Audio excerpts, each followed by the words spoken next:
यहाँ पर एगो सवाल दिया हुआ है। सवाल देखो की कह रहा है कि एगो अवतल दर्पण हमारे पास है और उस अवतल दर्पण को M1 यानी अवतल दर्पण का नाम जो है वो क्या है, M1 है। और उस अवतल दर्पण के सामने एक और दर्पण रखा हुआ है जिसका नाम M2 है। और ये M1 से ये M2 दर्पण जो है ये एक समतल दर्पण है, जबकि M1 जो है वो कौन सा दर्पण है, ये कौन सा दर्पण है, अवतल दर्पण है। तो बोल रहा है कि अवतल दर्पण M1 के सामने एक प्रधान अक्ष पर, इस प्रधान अक्ष पर एक समतल दर्पण M2 को रखा गया है जिसकी पोल से, ध्रुव से दूरी जो है वो 10 सेंटीमीटर। इट मीन्स कि इस दर्पण से लेके इस अवतल दर्पण की जो दूरी है वो कितना सेंटीमीटर है, 10 सेंटीमीटर है। फिर क्या बोला गया कि प्रधान अक्ष के समांतर और समीपवर्ती एक आपतित किरण, यानी इस प्रधान अक्ष के समांतर एक इस कौन दर्पण पे, अवतल दर्पण पर एक किरण पड़ा। और ये जब आपतित किरण इस दर्पण, अवतल दर्पण पे पड़ा है तो तू बताओ क्या यहाँ पे लॉ ऑफ रिफ्लेक्शन इस पॉइंट पे काम करेगा? काम करने के बाद क्या ये जो किरण है ये इसके लिए परावर्तित किरण होगा? अब ये परावर्तित किरण सेम यही एक किरण इधर से भी गया और इस दर्पण पे पड़ने के बाद यहाँ पे लॉ ऑफ रिफ्लेक्शन काम करेगा तो इस दर्पण पे पड़ेगा। तो मेरे पास ये किरण और ये किरण जो है कौन सा किरण है, परावर्तित किरण। बोला गया कि आपतित किरणें, समीपवर्ती आपतित किरण M1 से परावर्तित होकर, पूछो के परावर्तित होकर M2 पर क्या होता है, आता है। ये M2 के लिए ये वाला जो किरण होगा, ये वाला जो किरण होगा कौन सा किरण होगा, M2 के लिए ये जो किरण होगा, ये जो किरण होगा इसके लिए कौन सा किरण, कौन सा किरण, M2 के लिए ये किरण जो होगा वो सब कौन सा किरण होगा, इंसिडेंट किरण। कौन सा, ठीक। और क्या बोला गया है कि M2 यानी समतल दर्पण उन्हें F' पर, यानी ये F' इस F' पे जाके कन्वर्जन कर रहा है, विसारित कर रहा है।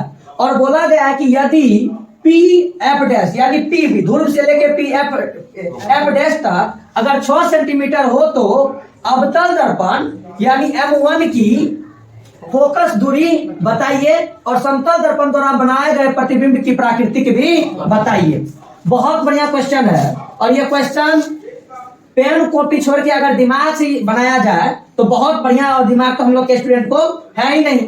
देखो की बोल रहा है, अगर हम इस क्वेश्चन को देखते हैं तो हम ये बात जानते हैं कि ये जो किरण आ रही है ये किरण कहां से आ रही है, अनंत से आ रही है। अब ये जब किरण अनंत से आ रही है तो इसका ये वाला परावर्तित किरण, इस किरण के लिए जो परावर्तित किरण है ये परावर्तित किरण कहीं ना कहीं जाके इस जगह पर एक फोकस पे कटता, तो ये अपना वहां पे प्रतिबिंब बनाता कि नहीं बनाता। लेकिन बीच में ये ससुराई दर्पण आ गया, समतल दर्पण। और जब समतल दर्पण आया तो ये वाला किरण को क्या कर दिया, फिर अपने ढंग से उसको क्या कर दिया, मुड़वा दिया। और मुड़वाने के बाद एक PF' पर जाके उसको क्या कर दिया, विसारित कर दिया है।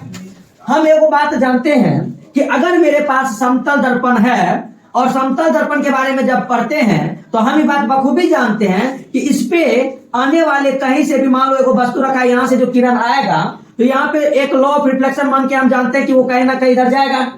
इधर से भी मान लो वो किरण यहाँ पे पहुंच रहा था, ये इसका इंसिडेंट रे है, ये इसका इंसिडेंट रे है, ठीक। बोलो तो ये इसका आपतित किरण, ये आपका आपतित किरण टकराने के बाद ये कौन सा किरण, परावर्तित किरण। अब ये परावर्तित किरण यहाँ पे मिला तो हम जानते हैं कि यहाँ पे इसका कुछ बनता है, इमेज बनता है। लेकिन ये किरण जब हम देखते हैं, सॉरी एक मिनट इसको कर लो, कि ये वस्तु है, ये क्या है, और इधर से आपतित किरण निकल रहा है, इधर से क्या निकल रहा है, इस जगह पे पड़ा, लॉ ऑफ रिफ्लेक्शन को माना, ये भी नॉर्मल है, ये भी नॉर्मल है, और ये जो किरण है ये मेरा परावर्तित किरण है। कौन सा किरण है? तो जब इसका इमेज बनाते हैं तो इस परावर्तित किरण को पीछे दर्पण के मिलाते हैं कि नहीं मिलाते हैं, मिलाते हैं। और जहां पर ये किरण मिलता है इस ऑब्जेक्ट के लिए हम इमेज का फॉर्मेशन समतल दर्पण पे वही करते हैं। और हम ये भी पढ़ चुके हैं समतल दर्पण में कि वस्तु की दूरी समतल दर्पण से जितना दूर रहता है क्या उतना ही दूर इमेज उसका बनता है प्रतिबिंब के पीछे। इसमें भी कोई दिक्कत नहीं ना।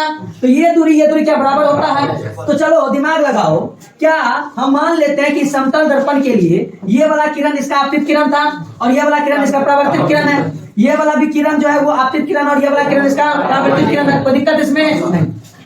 तो ये दूरी जो है, यही दूरी पर इधर ना इसका ऑब्जेक्ट या इमेज कुछ ना कुछ बनता। मान लो अगर ये इमेज है तो इसका अगर ई वाला किरण को अगर हम मिलाते तो ई वाला किरण जो हमारा मिलेगा वो किरण इसी किरण से आते हुए प्रतीत होता होगा। और हम भी जानते हैं कि ये वाला दूरी और यहां से लेके ये वाला दूरी, ये दोनों बराबर होना चाहिए कि नहीं होना चाहिए, समतल दर्पण के अकॉर्डिंग होना चाहिए। समतल दर्पण के अकॉर्डिंग ये दूरी इक्वल टू, इसमें कोई दिक्कत नहीं ना। तो अब बोलो, और ये किरण जो आ रहा है इसका अगर आभासी किरण बनाएंगे तो कहीं ना कहीं इस समतल दर्पण के पीछे ही बनता है। बनेगा कि ना बनेगा? तो एगो बात बता रहे नुनू बाबू सुगा सब, जब एत्ते से लेके एत्ते तक के दूरी तोरा कते दल होया 10 सेंटीमीटर, और एत्ते से लेके एत्ते तक के दूरी कते दल होया? तो तू एगो बात बता दिमाग लगा के कि एत्ते से लेके हेत्ते तक के दूरी कते? कोई दिक्कत? हां, अरे नुनू जब एत्ते से लेके एत्ते तक के दूरी 4 सेंटीमीटर है और एत्ते समतल दर्पण जे लॉ ऑफ रिफ्लेक्शन का मानना है तो का प्रतिबिंब बन रहा है, तो तू बता ई दूरी की एत्ते नहीं था एकर मान ले एगो ऑब्जेक्ट वाला देखिए एकर इमेज एत्ते नहीं बन रहा है, या अगर ई एगो इमेज छै त एकर ऑब्जेक्ट एत्ते नहीं बन रहा है, सेम दूरी पर बनता है कि नहीं बनता है? एकर मतलब छै हो बाबू कि एत्ते से अगर पीछा हम जेती है तो बोला नुनू एत्ते एकर कहीं ना कहीं 4 सेंटीमीटर पर एकर कुछ ना कुछ बनती है, यानी ई वाला किरण बोल 4 सेंटीमीटर इधर पे कन्वर्ज होती है कि नहीं होती है? उ तो बीच में ही छिछरा ई समतल दर्पण आ गले जकरा कारण एत्ते बन गले। कोई दिक्कत? तब बोल ई वाला दूरी 4 सेंटीमीटर वाला भले कि ना भले? और नुनू हो इस समतल दर्पण से पोल तक के दूरी कितने देना है? तो बाबू हो अगर इस समतल दर्पण नहीं रहती है तो ये कन्वर्जन होती है तो एकर फोकस कितना बनते है कितने सेंटीमीटर पे टोटल पर? कितने पर? वो दिमाग कम कर का है ये नुनू दिमाग नहीं काम करता है। इतना से इतना के दूरी कितने है और इतना से इतना के दूरी तो 10 + 4 बोला, यानी कहे का मतलब P से लेके और M2 के बीच में 10 है, P से लेके M2 के बीच में 10, P से लेके M2 के बीच में अगर 10 सेंटीमीटर है तो तू बोला एत्ते से ई जे मेन अगर फोकस हेतै तो M2 से ई माइला F मोबाइल ले छी ए दर्पण खाती एकर खाती कते हेतै 4 हेतै बोला ना टोटल एत्ते से लेके कते के दूरी कते तो एकर आंसर कते देतै? ई जे फोकस हेतै M1 दर्पण के कते हेतै? कते हेतै? 14 सेंटीमीटर बोला। अवतल दर्पण के लिए जो फोकस हेतै उ मेन फोकस कते वाला है बोला? कोई कॉपी कलम यार के जरूरत है कते जरूरी दिमाग ए लगा कहै छै दिमाग लगबले ई भए गेलै। अब ई हमर कोन दर्पण? समतल दर्पण। दोसर क्वेश्चन है कि समतल दर्पण के द्वारा बनाए गए प्रतिबिंब की प्राकृतिक बतबैले तो प्राकृतिक अगर हम बतेबै एकरा द्वारा तो देखब जे साइड आपतित किरण छै कि वह साइड ओकर इमेज बनले कि नहीं बनले? बनले हम जे साइड से ओकर आपतित किरण छै परावर्तित किरण वह साइड छै कि नहीं छै? इमेज बनते तैये रहल छै ए समतल दर्पण के सामने और किरण भी एता से रहल छै। ई बोला वास्तविक प्रतिबिंब बते कि काल्पनिक प्रतिबिंब? कौन प्रतिबिंब? हां ई जे समतल दर्पण के सामने बनल छै कौन प्रतिबिंब? और करने वाले पता चल किया कि तो आपतित किरण जिधर उधर परावर्तित किरण और प्रकाश दोनों पे पड़ रहा है तो कौन सा बोलो ये भाव होगा कि नहीं होगा? बोलो बात समझ में आया? समझ में आ गया ना? ठीक है बंद करो, रोको रोको।